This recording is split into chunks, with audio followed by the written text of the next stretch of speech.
el mensaje del libro de Apocalipsis. Nos encontramos en la quinta conferencia en esta noche y vamos a estudiar del capítulo 1, versículos del 10 al 20. Continuamos con la visión glorificada del Hijo de Dios.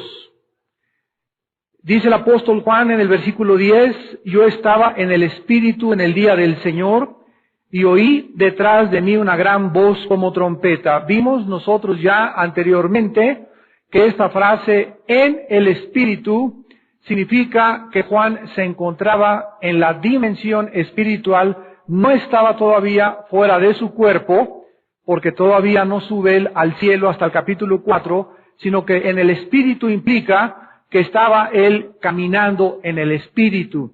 O sea que en el momento en el que Jesucristo se acerca y él recibe la revelación, él se encontraba en el Espíritu. El apóstol Pablo en Romanos 8 explica esto en el capítulo 4 al 8. Los que son de la carne piensan en las cosas de la carne, y los que son del Espíritu piensan en las cosas del Espíritu. El ocuparse del Espíritu es vida y paz, el ocuparse de la carne es muerte. Así como tampoco, ¿verdad?, las intenciones de la carne son enemistad contra Dios, porque no se pueden sujetar a la ley de Dios, ni tampoco pueden. Así que cuando Juan recibe esta visión, esta aparición de Jesucristo, él se encontraba en el Espíritu, no se encontraba en la carne.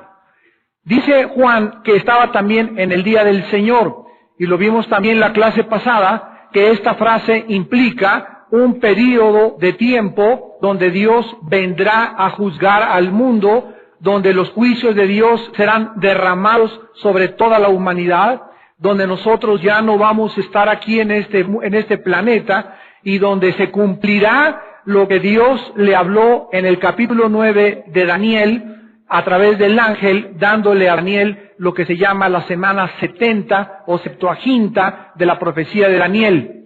En Daniel 9, el ángel se le aparece y le dice, Daniel, 70 semanas están dadas a tu pueblo sobre la santa ciudad y a la nación de Israel, para que se termine la prevaricación, el pecado, se selle la profecía, se unja el santo de los santos, y todas estas profecías de Daniel 9, 24 al 27, no han tenido todavía su cumplimiento. Van a tener su cumplimiento precisamente desde el capítulo 4 al capítulo 19 del libro de Apocalipsis, en lo que se llama el período de la semana 70, o del juicio de Dios, o del día de Jehová, o del día del Señor en el Nuevo Testamento. Dios vendrá, juzgará al mundo, la gente no podrá soportar las cosas tan espantosas apocalípticas que van a sobrevivir, y es lo que se califica o lo que se considera teológicamente en la Biblia como el día del Señor. Juan estaba entonces en la isla de Patmos, y nos damos cuenta en el versículo 10 que dice Juan que oyó detrás de él una voz como de trompeta. Esto nos habla que estaba físicamente. Él de una forma literal está diciéndonos, yo estaba en mi cuerpo, caminando en el Espíritu, en las cosas del Espíritu, pensando en el reino de Dios, pensando en la obra de Dios. No estaba pensando en mi amargura, ni en mi prisión, ni en mi exilio. Estaba en el Espíritu, estaba enfocado, adorando a Dios, estaba en contacto con el Espíritu Santo, cuando oyó literalmente detrás de él una voz como de trompeta. O sea, que todo el capítulo 1 de Apocalipsis sucede cuando Juan está físicamente en este planeta Tierra. Hasta el capítulo 4, repito, él es sacado del planeta Tierra y llevado en el Espíritu hasta el cielo, y allá en el cielo comienza a ver hacia abajo todas las formas como se van a desarrollar los juicios apocalípticos y todas las cosas que sobrevendrán sobre el planeta Tierra.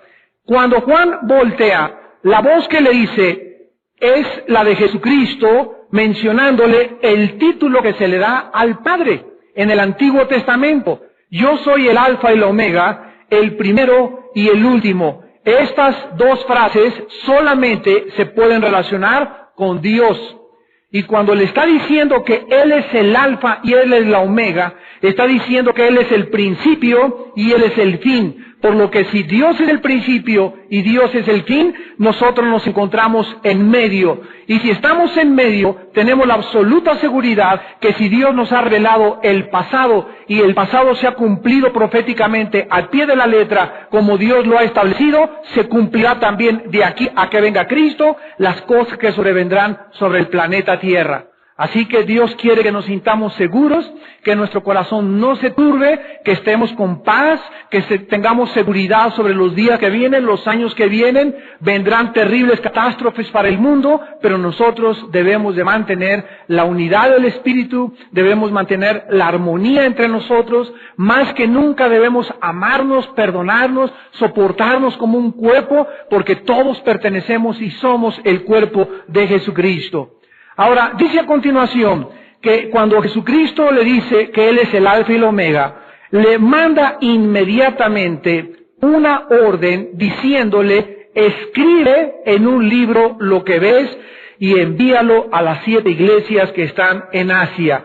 Este mensaje que Juan recibía no era una aparición para él, no era una visión personal, no era un mensaje solamente para el apóstol Juan, sino para 7 iglesias que estaban repartidas y localizadas geográficamente en lo que actualmente se conoce como el Asia Menor. Y este mensaje que Jesucristo le da a Juan para que Juan lo escribiera y lo mandara a las 7 iglesias es con el propósito de que todas esas iglesias fueran fortalecidas en la fe y estuviesen preparadas en aquel tiempo para el día de su muerte y nosotros para la venida de Jesucristo. Como lo dijimos hace algunos días, es maravilloso saber que Jesucristo le manda a 5 iglesias la orden de arrepiéntanse. O sea que las últimas palabras del Hijo de Dios a la iglesia son de arrepentimiento. Otra iglesia, la Odisea, ni siquiera existe una palabra de aprobación para ellos. ¿Por qué está interesado Jesús en que nosotros, porque estos mensajes a las 7 iglesias se aplican a todas las iglesias de toda la historia y a la iglesia individual de cada uno de nosotros actualmente en el mundo? ¿Por qué está tan interesado Cristo en que nos arrepintamos? Porque si tú mueres el día de mañana o hoy en la noche, y tú te enfrentas a la eternidad para siempre y comienzas a entrar en aquel tiempo donde ya no hay oportunidad de regresar a tu cuerpo ni de arrepentirte, si tú pasas a la otra vida y si tú te mueres o yo me muero en pecado, o sin haber dado frutos, o sin haber glorificado y terminado la misión que Dios nos trajo en este mundo, o sea, si tú te mueres antes de tiempo y Dios te tiene que llevar a casa antes de tiempo porque abortaste por tu conducta, por tu rebelión, por tu apatía, la misión que Dios tenía para tu vida, en la eternidad jamás tendrás otra oportunidad de poder reponer lo que Dios te había permitido que tú hicieras en esta vida. O sea que si tú te mueres y tú tienes tus talentos enterrados, ¿se acuerdan de la historia de los talentos? El que enterró los talentos, si tú te mueres y Dios te llama a juicio, a su presencia, y tus talentos los enterraste, nunca explotaste tu talento musical, nunca explotaste tu voz para el Señor, tu don para predicar, tu don para enseñar, sino que por tus pecados bloqueaste la obra del Espíritu Santo y no te desarrollaste ni tu potencial creció como debió haber sido crecido, en la eternidad te vas a arrepentir. Dice en 1 Corintios 3 que muchos serán pasados por el fuego y pasarán sin ningún fruto a la otra vida. Ahora, ¿qué pasa en la otra vida? Si tú llegas así en pecado y enterraste tus talentos, ¿cuál es el destino que te espera, aunque tú eras cristiano desde luego? El destino que te espera, la Biblia lo dice claramente. En la otra vida habrá posiciones, habrá tronos, habrá naciones. Otra vez el mundo se organizará como está ahorita en naciones. La Biblia habla de naciones organizadas con gobernantes, con el centro de las Naciones Unidas en la ciudad de Jerusalén, con David como el vicerregente junto con Jesucristo, y todas las posiciones de autoridad en este mundo, en la Nueva Jerusalén y en las galaxias que tal vez algún día gobernemos, estarán en relación con tu fidelidad en esta vida. Por eso dice la Biblia continuamente, no os canséis de hacer el bien, porque a vuestro tiempo segaréis.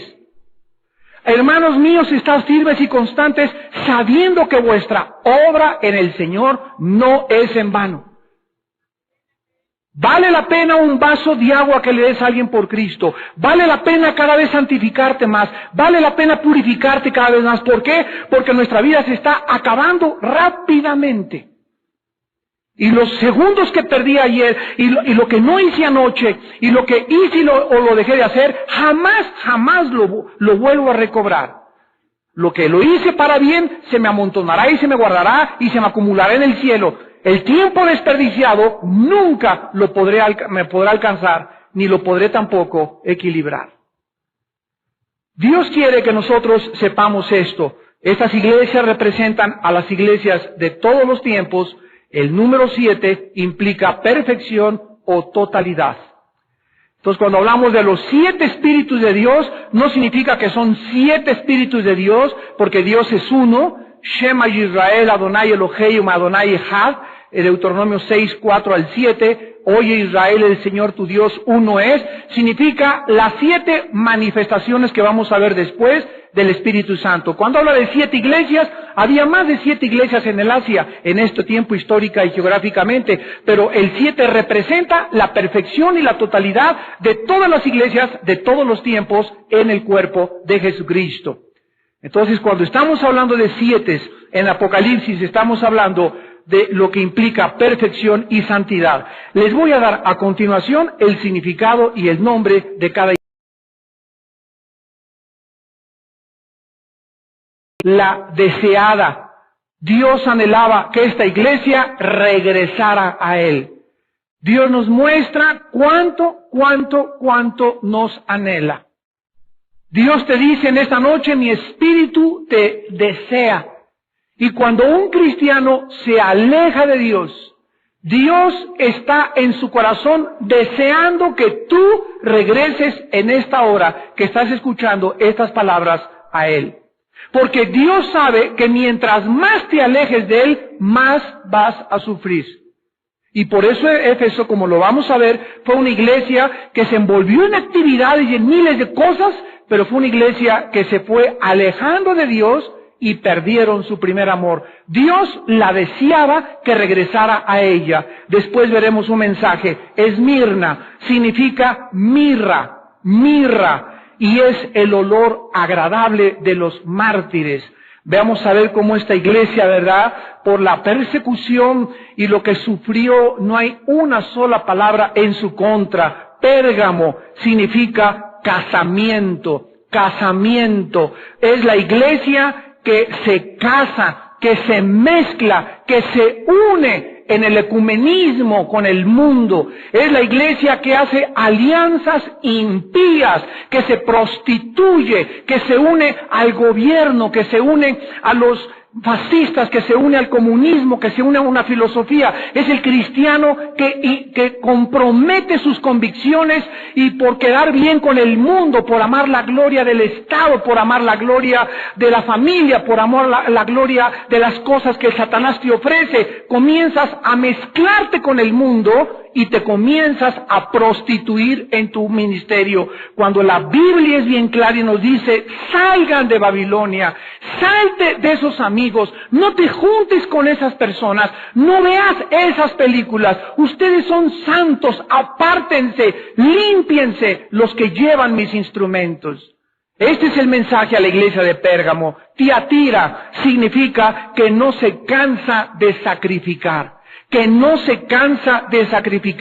Esta es la iglesia donde se introduce el paganismo a la iglesia, donde entran a la iglesia tradiciones que no están en la Biblia, donde entran a la iglesia herejías y iglesias que permiten entrar a su servicio, a su culto, herejías, tradiciones de hombres, cosas de hombres, cosas que rituales, ceremonialismos que no existen en la palabra de Dios, y que cayeron en el legalismo, cayeron, ¿verdad?, en una actitud donde solamente estaban viendo la obra y pues que las mujeres se pongan el vestido largo y ni una gota de pintura y ningún arete, hijos del Talibán, dice la palabra de Dios.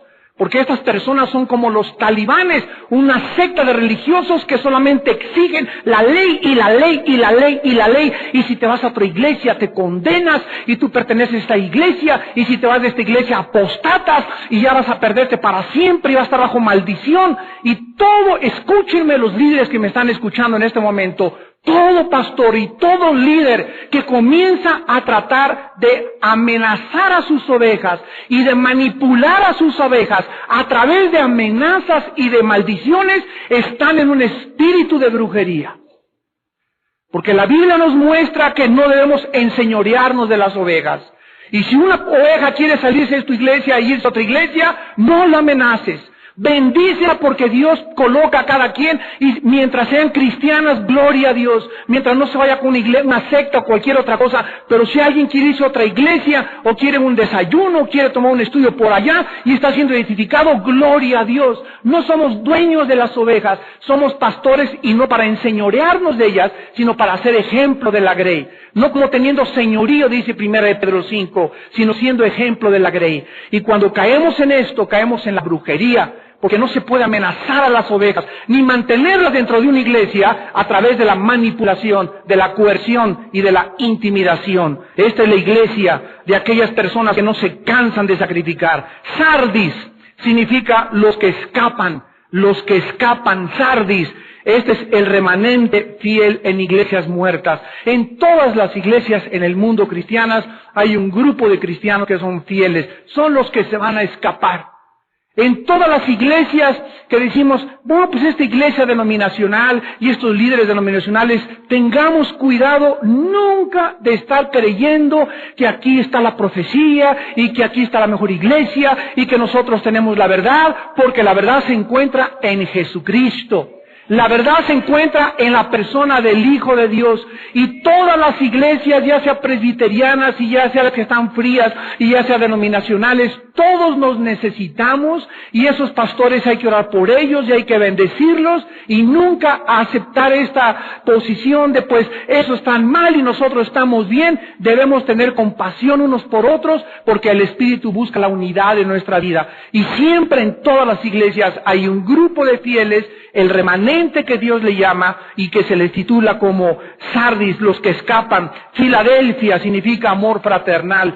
Filadelfia, amor fraternal. Esta es una iglesia que mantiene el amor entre los congregantes. Es una iglesia donde se mantienen calientitos, tibios. Es una iglesia donde unos a otros se preocupan. Es una iglesia donde la gente no llega a buscar a que me amen, a que me tengan misericordia. Es una iglesia donde la gente va a amar, a buscar a quien darle misericordia, a quien entregarse. Es una iglesia donde no esperan ser bendecidos. Es una iglesia que quiere bendecir a los demás.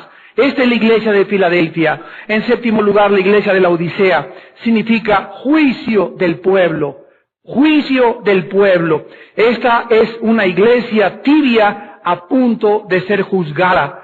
Son iglesias gobernadas democráticamente y no teocráticamente. Son iglesias donde la familia Díaz puso el techo y la familia Pérez puso las paredes. Y ellos, la familia Pérez y la familia Díaz y la familia fulana de tal, ponen al pastor, le compran a un pastor, le pagan un pastor, le dicen lo que el pastor tiene que predicar y esas familias controlan la iglesia y cuidado chitón con que el pastor se les ponga el brinco porque lo quitan y ellos ponen el pastor que ellos quieren. Son iglesias gobernadas por familias y no por líderes espirituales.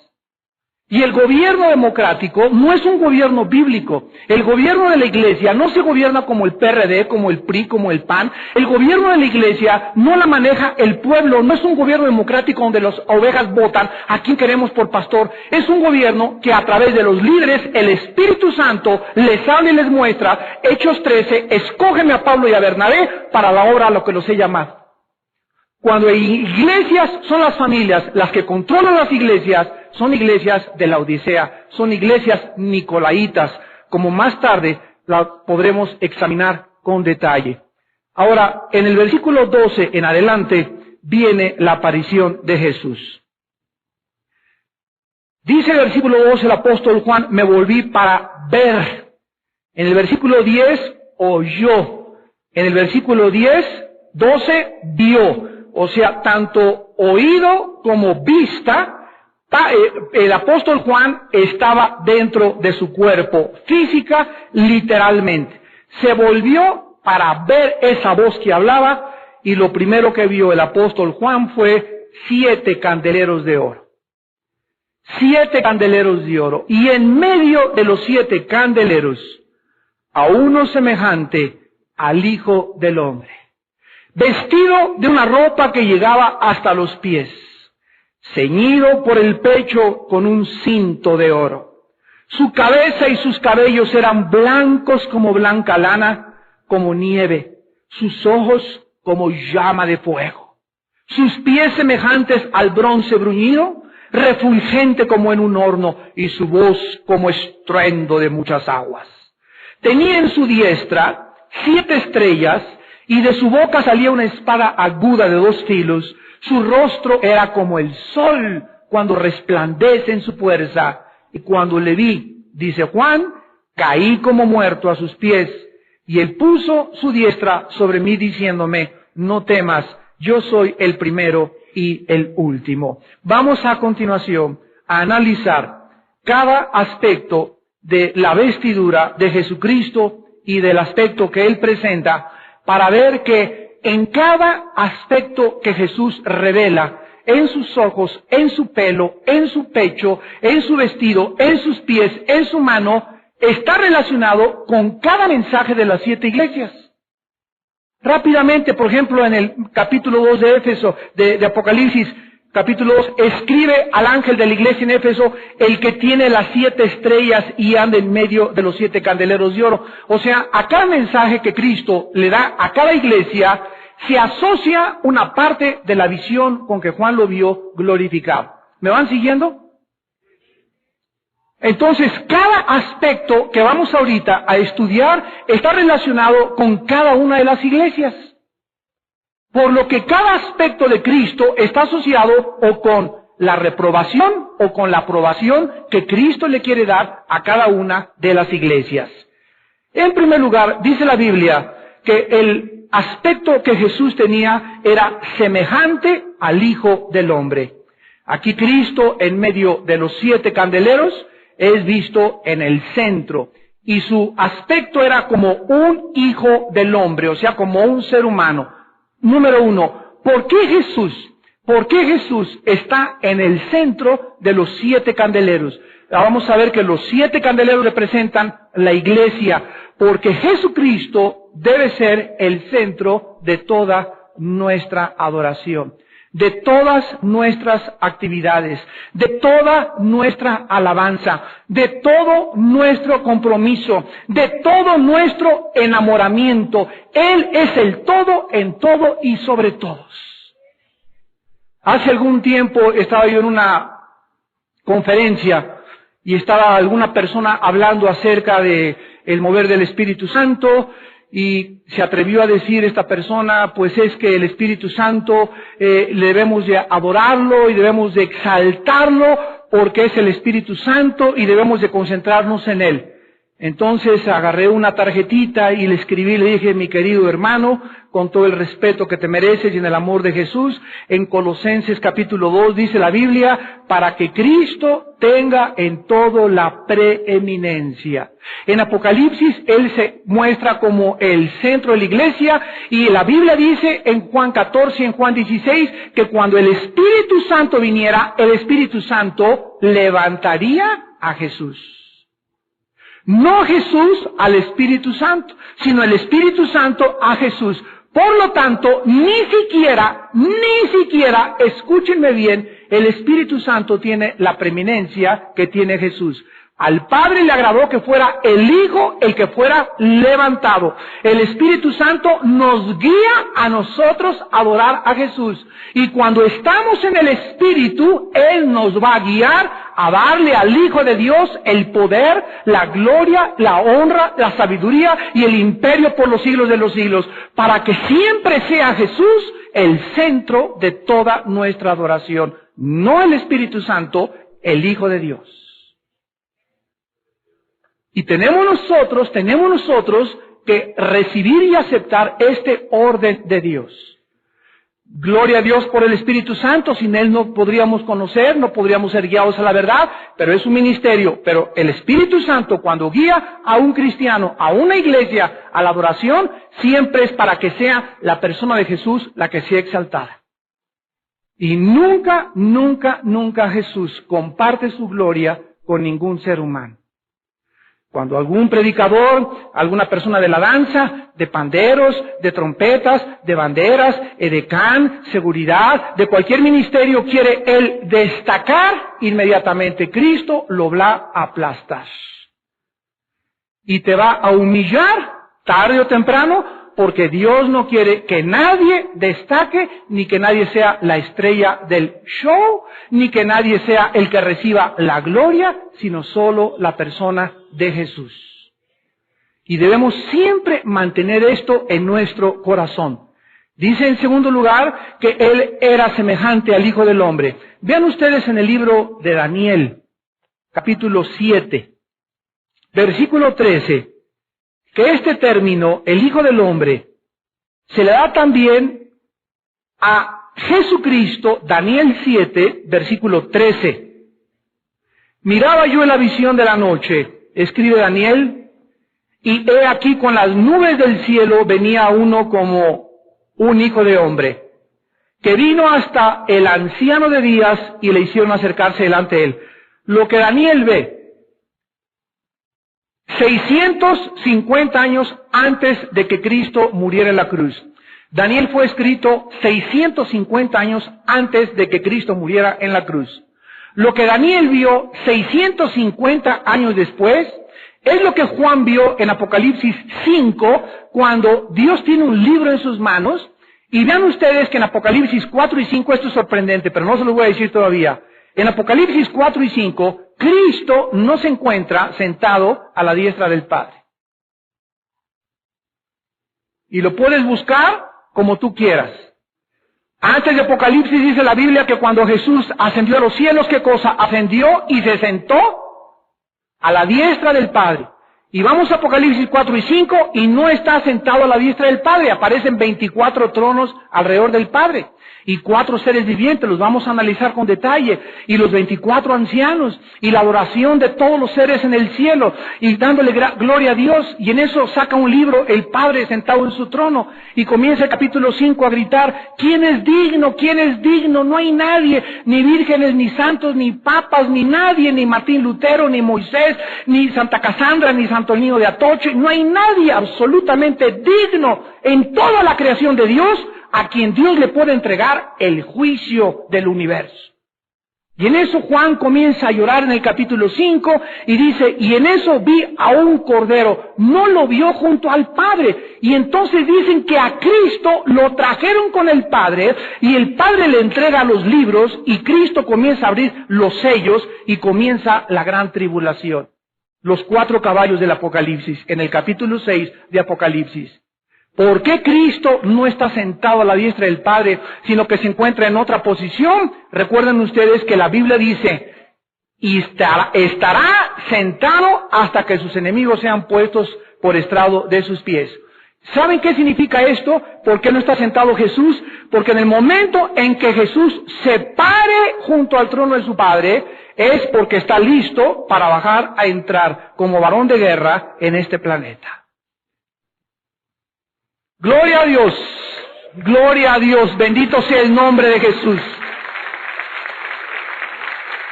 Y esto lo vemos en Apocalipsis. Ya en Apocalipsis ya no está descansando, en Apocalipsis ya está parado, presentándose delante del Padre. Padre, estoy listo, le entrega el juicio, el Padre en el libro, comienza a abrir los sellos y comienzan los juicios del cielo a caer sobre el planeta Tierra. Y la Biblia dice que tengamos cuidado porque Jesús está a punto ya de pararse en el cielo. Ahora, dice aquí en Daniel 7 que se le ve o se le percibe como el Hijo del Hombre. Cristo tuvo 2 títulos en el mundo, Hijo de Hombre, Hijo de Dios. ¿Por qué? Cuando la Biblia dice a Jesús o lo clasifica como Hijo de Hombre, implica que Jesucristo está identificado con la raza adámica. Jesucristo, el Hijo de Dios, tenía que entrar a una virgen y nacer, ser engendrado por el Espíritu Santo en la matriz de María y nacer con un cuerpo humano, con una sangre pero no contaminada, con carne como tú y yo, con huesos, con nervios, tenía que crecer como un niño, le dieron papilla, le dieron Gerber, le dieron jamoncito picado, creció igualito a cualquier ser humano. ¿Por qué? Porque tenía él como ser humano identificarse con nosotros desde Adán, para que cuando él pudiera ser levantado en la cruz del Calvario, ahí en la cruz del Calvario, Dios no podía morir. Imagínense el día que muera Dios, sobrevive un caos en el universo. Entonces, ¿quién fue el que murió en la cruz del Calvario? Jesucristo, hombre, el Hijo de María. Dios no tiene sangre, y la sangre que salió del cuerpo de Cristo era sangre humana de Jesús incontaminada. Entonces el que moría en la cruz tenía que ser un hombre, pero al mismo tiempo tenía que ser Dios. Y como Jesús no podía morir, murió el hombre, y Dios pudo desde la cruz perdonarnos, porque es Dios el que nos puede perdonar. Si hubiera sido meramente un ser humano común y cualquiera, ese ser humano hubiera tenido primero que pagar por sus pecados y después por los de nosotros. Pero el momento en que Jesús muere en la cruz y llega el impecable, habiendo cumplido toda la justicia de la ley y de la Torah, Dios lo acepta como el sacrificio perfecto y la ofrenda, y con una ofrenda nos hace perfectos para siempre a los santificados. Esta es la razón por la cual se le da el título de Hijo del Hombre e Hijo de Dios, porque Cristo era 100% humano y era 100% divino. Ahora, dice la Biblia que la ropa que Jesús tenía, regresamos a Apocalipsis 1, era un vestido que llegaba hasta los pies.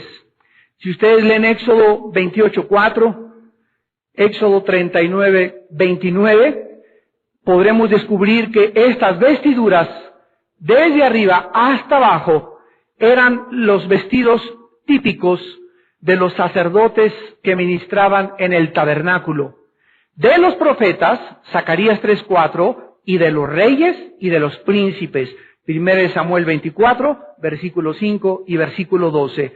Cuando Jesucristo es representado con esta ropa que le llega hasta los pies, está el Espíritu Santo mostrándonos que Jesucristo está representando los tres oficios a través de los cuales actualmente nos está ministrando.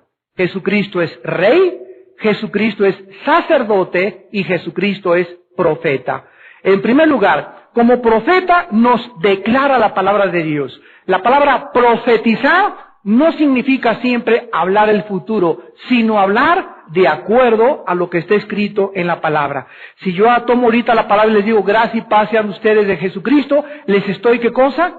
Profetizando, porque les estoy hablando los oráculos de Dios. Jesucristo bajó del cielo y dijo, mis palabras que yo les hablo no son palabras común y corrientes. Mis palabras llevan el poder del Espíritu de mi Padre. Mis palabras son Espíritu, y mis palabras cuando las hablo, ustedes no las ven, tuvieran unos lentes especiales de rayos X, verían cómo viajan por las ondas, y mis palabras son Espíritu y son vida. O sea que las palabras de Jesús entran a lo más íntimo de nuestro hombre interior. Y estas palabras de Jesús que están en la Biblia son lo que alimenta, lo que fortalece, lo que me vivifica, lo que me sostiene, lo que lleva a cabo su obra dentro de mí. Es la palabra de Dios, mi vida, mi alimento, mi sostén y mi fortaleza. Juan 6:63, mis palabras son espíritu y son vida. Dice Hebreos 4:12, la palabra de Dios es viva y eficaz, o sea, tiene vida. Estas palabras de la Biblia no estás leyendo a William Shakespeare, ni a Octavio Paz, ni a Oscar Wilde, ni a un premio Nobel de literatura, ni a un filósofo griego, ni a Descartes. Estás leyendo algo que contiene la vida de Dios. Por eso cuando vienes en la mañana y tienes el bendito hábito de alimentarte con la palabra y la lees, sin que tú sepas, al estar leyendo esto entra dentro de ti y es como un agua a una planta dentro de nosotros, a una semilla que la estás regando y la estás regando y pasan los meses y te vas a sentir más fuerte y más fuerte y más fuerte y no vas a llegar, hermano, yo quisiera tener su fe, ay hermano, tengo muchos problemas y no puedo dejar el cigarro y no puedo dejar aquello. ¿De dónde viene tu debilidad espiritual? De que no te alimentas. de que esto no ha sido hecho vida en tu vida. Aún no has descubierto el poder que tiene la palabra de Dios. Cuando ya es hora que deberías de estar todos los días memorizándola, 3, 4 versículos y guardándolos, y orando y meditando y pensando en ella. Tú guardarás, dice Isaías 26:3, en completa paz, aquel cuyo pensamiento persevera en ti. ¿Cuál es el resultado? Dios nos da vida, nos da fortaleza y nos da mucha paz. Mucha paz tienen, dicen los salmos, los que guardan tu palabra. La paz no viene de un chocho, de un Ecuanil, ni un Prozac, ni tampoco un taco de tequila, ni un taco de aquel. La paz viene de mi comunión, de mi relación, de que mi pensamiento, mi mente está continuamente ocupándose de las cosas del reino de Dios, de vivir y caminar en el Espíritu. Como sacerdote, dice Hebreos 4:14, vive para interceder por nosotros. Llega Cristo y le dice a Pedro, Pedro, Satanás ha pedido permiso para zarandearte como al trigo. Te va a dar una revolcada tremenda. Pedro no sabía ni de qué está hablando Jesús. Pero yo he pedido, yo he rogado que tu fe no falte. Nunca Jesús vino con Judas y le dijo, Juditas, Satanás se te va a meter hasta los juanetes. Pero yo he pedido por ti. ¿Por qué Jesús viene con Pedro y le dice, viene a atacarte el diablo, y a Judas no le dice nada? Porque Judas es calificado en Juan 17 como el hijo de perdición. Judas nunca fue salvo. Judas no perdió la salvación, nunca tuvo la salvación. Anduvo con Cristo, desayunó con Cristo, caminó con Cristo, cenó con Cristo, viajó con Cristo, y nunca tuvo la salvación ni la vida eterna, y nunca quiso entregarle su vida ni su corazón a Jesús. Pero aquellos que le han entregado su vida a Jesucristo, Él nos promete, como lo hizo con Pedro, que aunque el diablo venga como un río, Dios levantará bandera desde el cielo contra él, y ningún arma forjada contra mí prosperará, y él será siempre mi escudo, y cuando caiga desanimado, y cuando esté desconsolado, y cuando ya no tenga ganas de vivir, Dios actuará, y me levantará como las águilas, y me dará nuevas fuerzas para que siga viviendo para él, porque soy su hijo.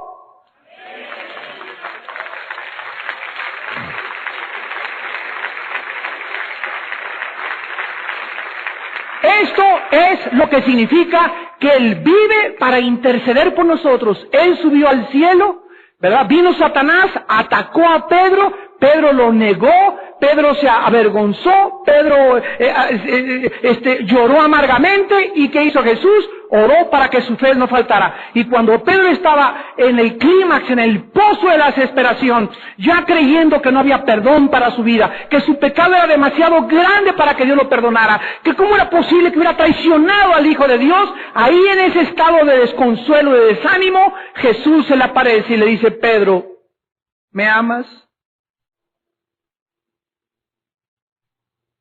¿Me amas? Pedro, sí, Señor, ¿cómo no te voy a amar? Apacienta mis ovejas. Pedro, ¿me amas? Señor, sí te amo, apacienta mis ovejas. Pedro, ¿me amas? Sí, Señor, apacienta mis ovejas. Cada vez que Jesús le preguntaba a Pedro, ¿me amas? Pedro le contestaba, sí, Señor. Cristo no quería que Pedro le dijera, sí, Señor, te amo. Cristo quería enviarle un mensaje a Pedro. Pedro, si realmente me amas, vive para los demás. ¿Por quién estás viviendo tú?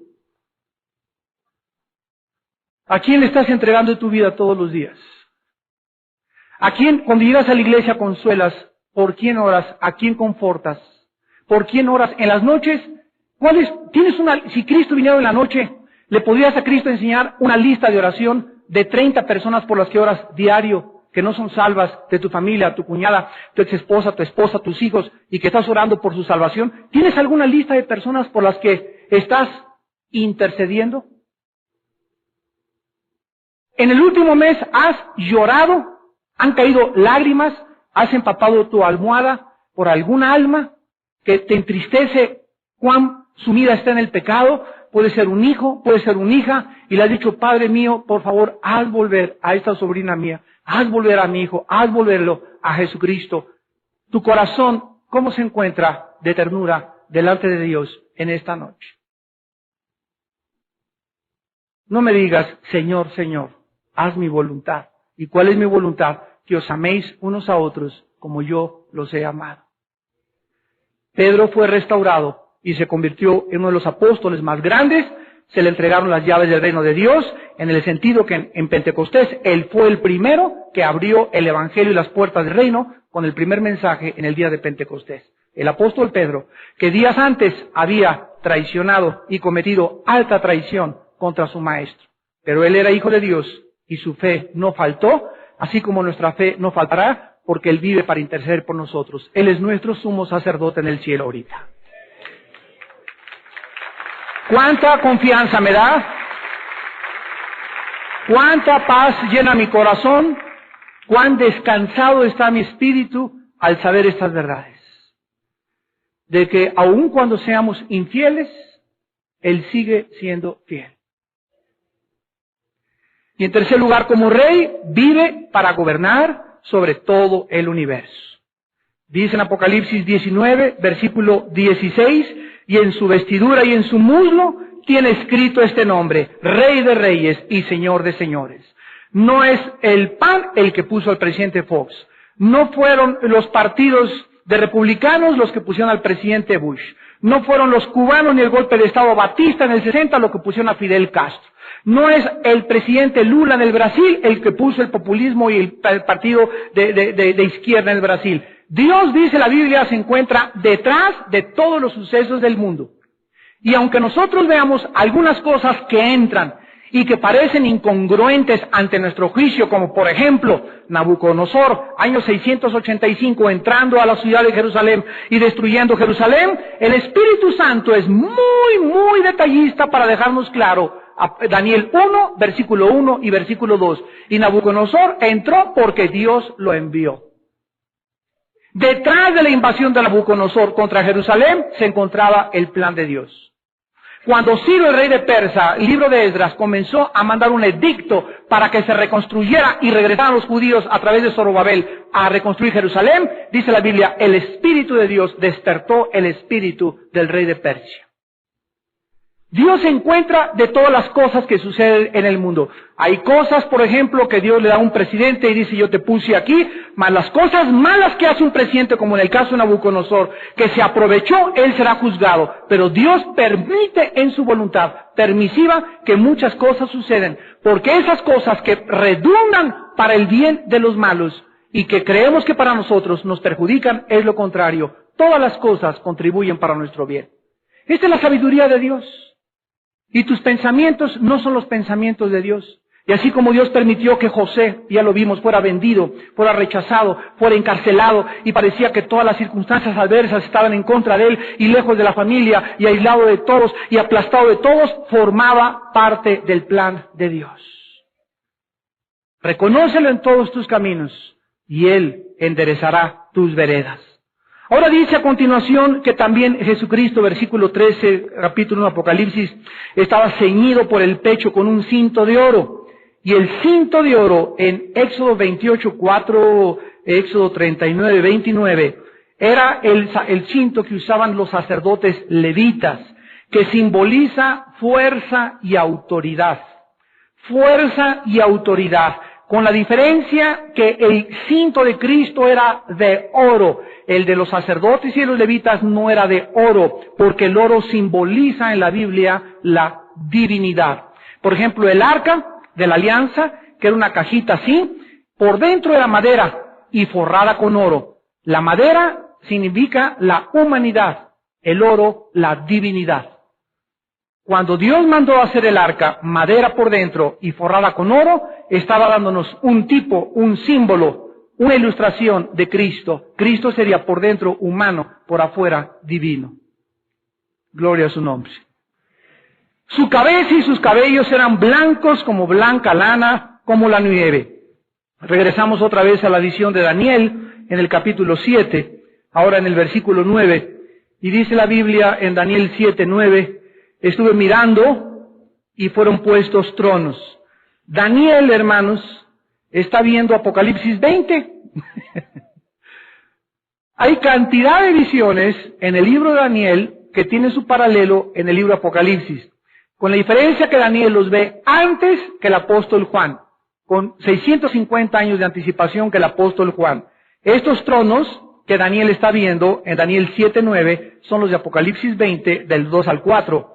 Y dice que se sentó un anciano de días, escucha, cuyo vestido era blanco como la nieve, el pelo de su cabeza como lana limpia, su trono llama de fuego y las ruedas del mismo fuego ardiente. El aspecto de Cristo con su pelo blanco como la nieve es el aspecto del Padre en el libro de Daniel. Si alguien tiene alguna duda de que Jesús no es Dios, los títulos de Dios del Antiguo Testamento, yo soy el Alfa y la Omega, yo soy el principio y el final, yo soy el que estuve muerto más allá que vivo, todos los títulos que tiene el Padre Jehová en el Antiguo Testamento, los tiene el Hijo en el Nuevo Testamento. ¿Qué significa el pelo blanco como la nieve? En primer lugar significa la eternidad. Ustedes saben que el pelo blanco le comienza a salir a los seres humanos, ¿verdad?, cuando ya comienzan a tener una edad avanzada. Es símbolo del tiempo que pasa. Cuando Dios retrata, cuando el Espíritu Santo retrata a Dios, el Padre, en Daniel, como el anciano de días, y tenemos una canción que se llama El anciano de días, ¿verdad?, que la cantamos, implica la eternidad de Dios. Dios no está sujeto al tiempo y al espacio en el cual nosotros vivimos. Dios, antes de que hubiera nada, Él ya existía. Antes de que existiera nada, Él era la esencia de todo absolutamente. Y Él habló y dijo, y las cosas de que no se veían fueron hechas de las cosas que no se veían y cobraron visibilidad de la invisibilidad. Y además, lo blanco significa la pureza de la mente de Dios y su eterna sabiduría. La pureza y la transparencia, dice la Biblia, Dios no puede mirar el pecado. Dice 1 Juan, Dios es luz y no hay tinieblas en Él. Es blancura, es limpieza y se representa con los cabellos y con la transparencia de la nieve blanca. La pureza de Dios es absolutamente irresistible, y esa pureza de Dios, como Dios es puro y como Dios es santo, Él quiere que cuando yo entre a su reino y camine con Él y me pueda llamar mi amigo Armando y yo le llame Padre mío, Papito, yo pueda tener en ese momento su pureza y su santidad para que los dos caminemos de acuerdo. Tú no puedes caminar con Dios sin pureza, sobre todo en el área sexual. No puedes, porque Dios es puro y Él anhela que nosotros haya pureza sexual. Que seamos limpios en nuestros pensamientos. Que veas a una muchacha como si fuera tu hija, que veas a una mujer guapa como si fuera tu hermana, que fueras a una mujer grande como si fuera tu madre, que tus pensamientos sean puros y que comiences a sacar toda esa mugre y esa basura que el mundo nos bombardea para que podamos tener a las mujeres como un objeto y no como cosas dignas y mujeres que Dios ha hecho coheredoras de nosotros en la gracia de Dios. Ay de aquellos que tengan pensamientos impuros con las mujeres, o que vean a una mujer que no es su esposa, o a una muchacha que es tu novia con pensamientos impuros con el propósito de tener relaciones con ella. Porque el amor es sufrido, el amor no hace nada indebido, el amor no busca lo suyo, el amor es puro como Dios es puro.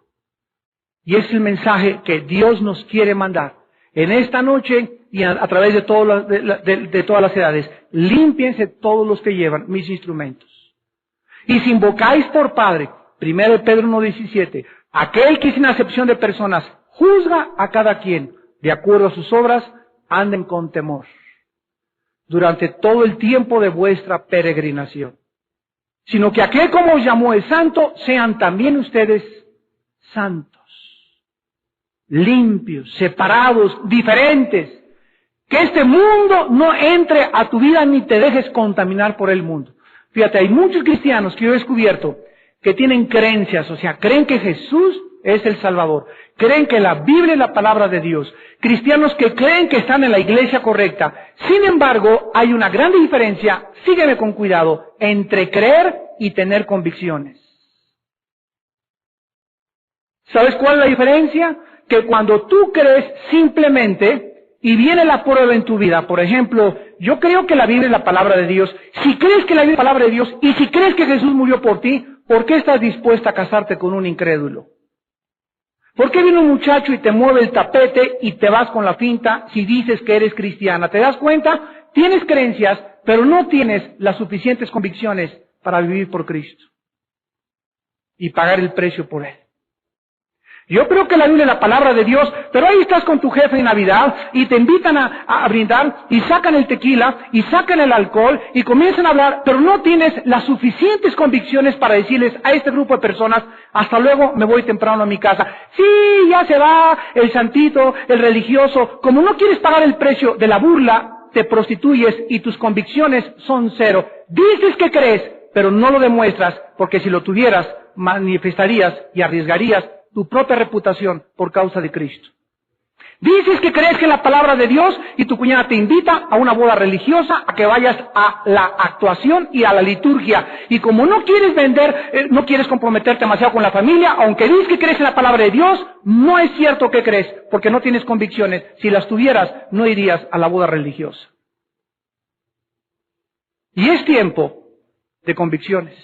De eso vamos a hablar en el campamento de los jóvenes el miércoles 20 de noviembre ahí en La Salle. De las convicciones. Daniel era un muchacho que no solamente creía, sino que por sus convicciones dijo, no como, ni bebo, ni veo, ni participo en nada de lo que Babilonia está involucrado. Esas son convicciones.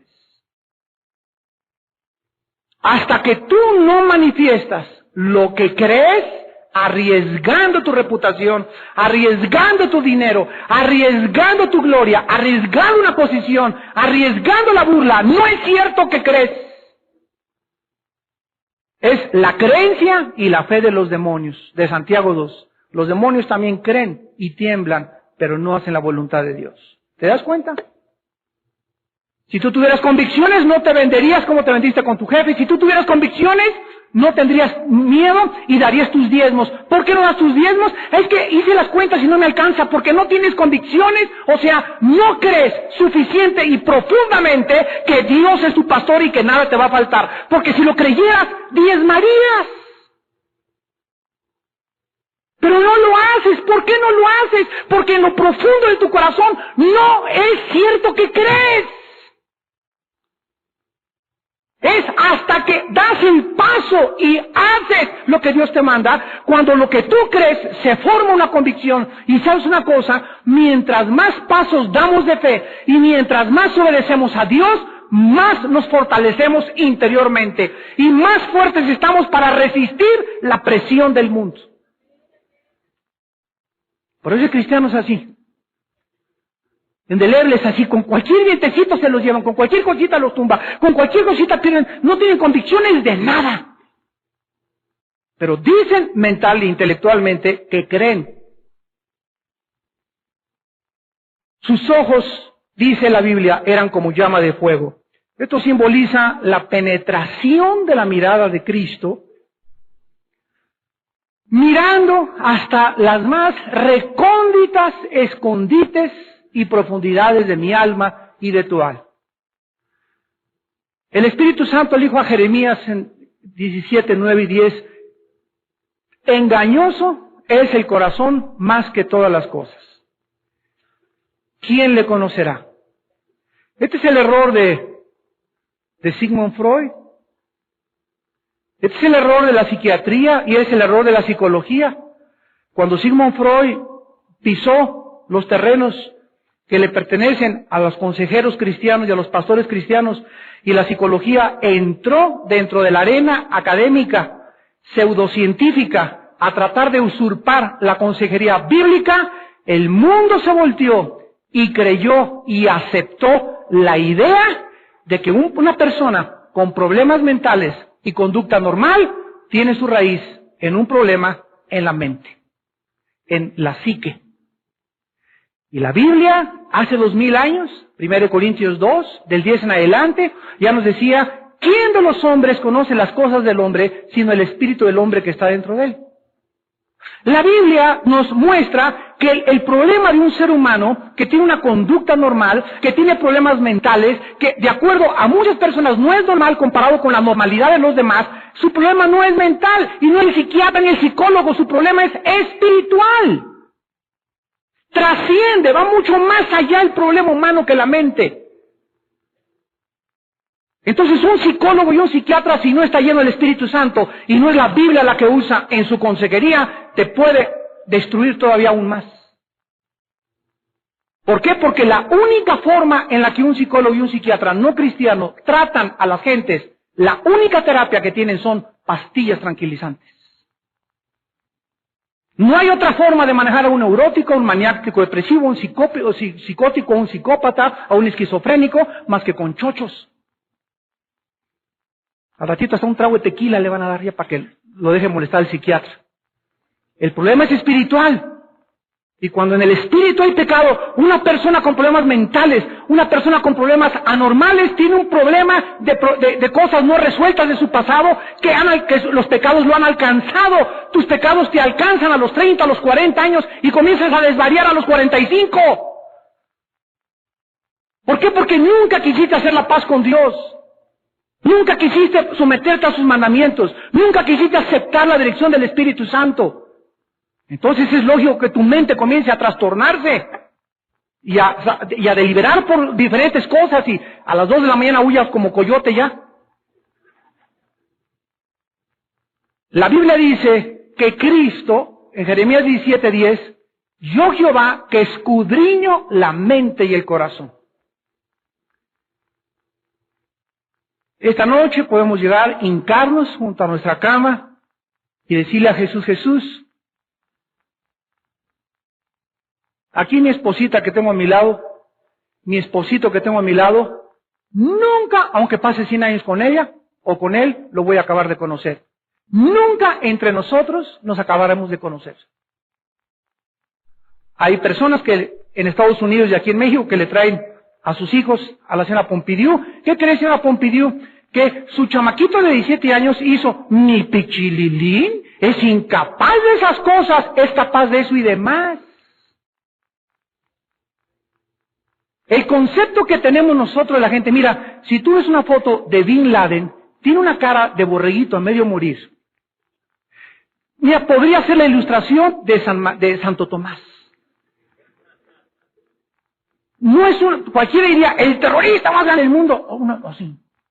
Una mirada así. No, tiene una mirada así de gurú, ¿verdad? Así de una aparente paz y camina así tranquilo, ¿verdad? Y con su riflito y ti.